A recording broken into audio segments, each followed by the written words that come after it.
Hello mga kakusina! Welcome po ulit sa inyo dito sa aking cooking channel, The Cusinera at its Finest. Dahil cooking is life and food is life, panibagong pagluluto naman po kasama ko. So tara na! Let's start cooking! For today's recipe, tayo po ay magluluto ng fish and vegetable nuggets. We will need galunggong fish. So, I gutted the fish, tinanggal ko na po yung hasang, tsaka mga lamang loob.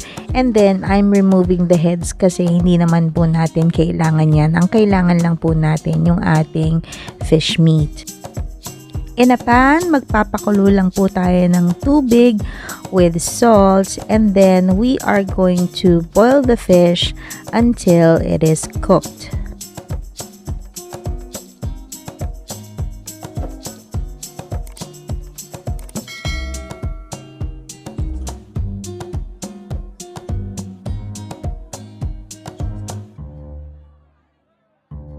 I have a mixing bowl here. So, ang ginawa ko po muna sa fish, tinanggal po natin yung mga tinik. As I am adding the fish into the bowl, medyo chine-check ko pa kung talagang wala ng tinik na natira. And so far, this is all good. Now, I'm adding kangkong stalks, finely chopped. And then, I have red onions and red bell pepper. Naglagay din po ako ng kaunting green onions. Then, I'm gonna add flour to our mixture. Also, I'm gonna add a little bit of cornstarch.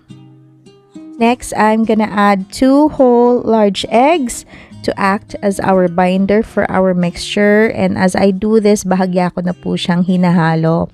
And then after that, that's when I start seasoning it with ground pepper and salt. Kung gaano kadami mga kakusina, depende po yan sa inyong panlasa or preference. Para po may umami taste, naglagay din po ako ng oyster sauce sa ating fish and vegetable mixture.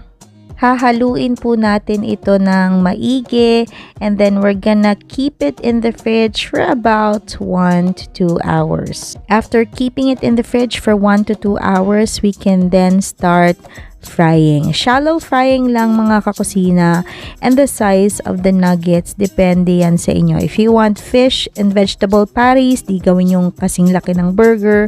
Ako okay na ako sa bite-sized pieces kasi kakainin namin ito as is. Kung gusto nyo naman elongated yung shape, edi gawin nating fish and vegetable sticks ito. Again, it really all depends on you because the mixture is really versatile. Just to give you a tip, the temperature setting, hindi dapat masyadong mainit yung ating mantika. Technically, luto naman na ito, no? Dahil nga binoil na natin yung fish, we just wanted it to be golden brown. For the sauce, hindi na tayo gumawa dahil meron na tayong ready-made na sweet chili sauce.